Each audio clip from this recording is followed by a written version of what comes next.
Aujourd'hui, c'est la journée mondiale d'une maladie de la peau qui gâche la qualité de vie de nombreux Français. Il n'existe encore aucun traitement définitif pour cette maladie. Avant que la vidéo ne commence, vous le savez, n'hésitez pas à partager ma vidéo et surtout à vous abonner à ma chaîne YouTube. Je fais beaucoup de vidéos en ce moment, c'est un peu une façon de rétribuer mon travail. Et maintenant, je vous emmène avec moi dans un nouvel épisode de Panacée pour étudier le psoriasis.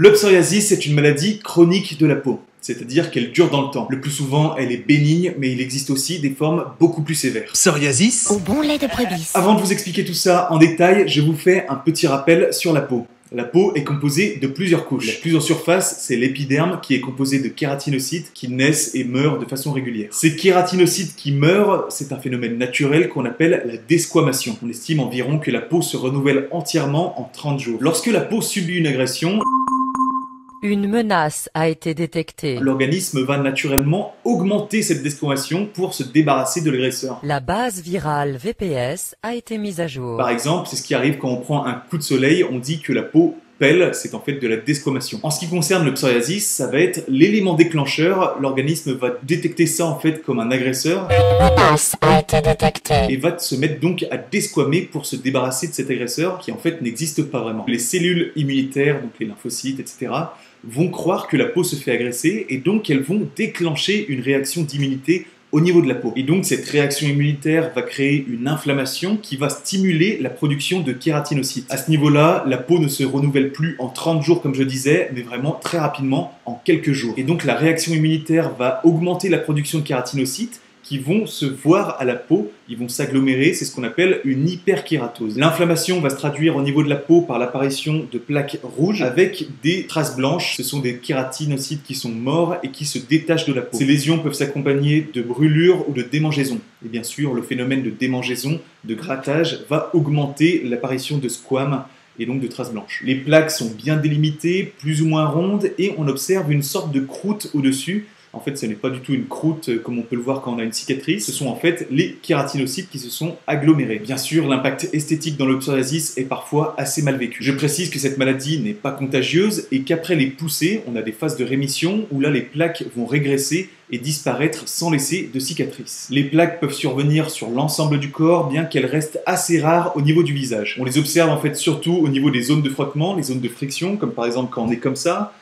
ça, donc les coudes, les avant-bras, les genoux, mais on peut aussi les observer au niveau du cuir chevelu, du cou, des paumes de main, la plante des pieds ou même les muqueuses. Ça inclut évidemment le...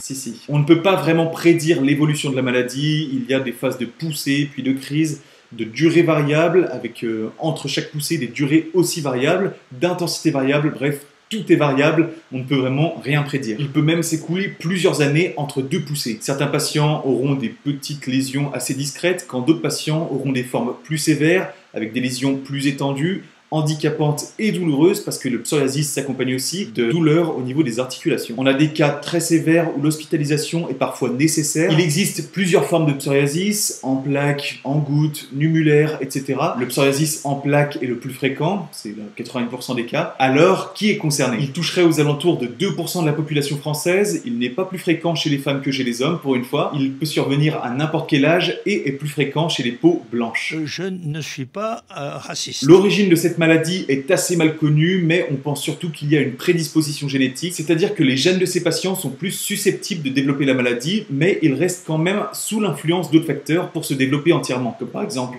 le stress, l'alcool, une infection ou encore la grossesse. Comme je le disais, on parle aussi des frottements au niveau des zones de friction, ou aussi la prise de médicaments, ou encore les modifications climatiques. Le diagnostic repose surtout sur l'examen visuel des lésions. La biopsie cutanée est rarement nécessaire, mais elle peut être utile pour diagnostiquer des formes assez rares de psoriasis. Un bilan sanguin ou la recherche d'une maladie associée comme le diabète ou une infection peut être intéressant pour les formes les plus graves. Le dermatologue peut aussi calculer le score PASI en prenant en compte différents paramètres. Le score varie de 0, qui est l'absence de sévérité, à 72, qui est la sévérité maximale. Le dermatologue peut aussi mesurer un score au niveau de la qualité de vie du patient, qu'on appelle le DLQI, qui prend en compte l'impact esthétique, au travail, dans les loisirs, dans la vie amoureuse, sexuelle, etc. Le score DLQI varie de 0, aucun impact, à 30, impact très sévère pour la qualité de vie. À l'heure actuelle, il n'existe malheureusement aucun traitement définitif à cette maladie, mais on peut quand même améliorer les symptômes des patients et améliorer leur qualité de vie. Le traitement de première intention sont des anti-inflammatoires à base de cortisone. Si le psoriasis est plus sévère et s'étend sur plus de 20% de la surface corporelle, on peut penser à un traitement par voie orale. Le dermatologue peut aussi proposer un traitement par UV pour limiter les lésions. C'est pour ça d'ailleurs qu'on propose souvent aux patients de s'exposer au soleil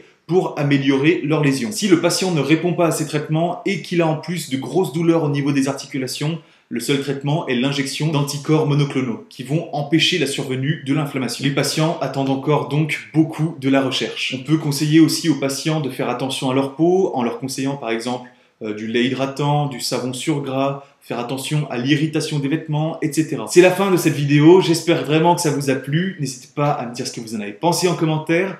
Et n'oubliez pas à partager ma vidéo et surtout à vous abonner à ma chaîne YouTube. On se dit à très vite dans un nouvel épisode de Panacée. À bientôt!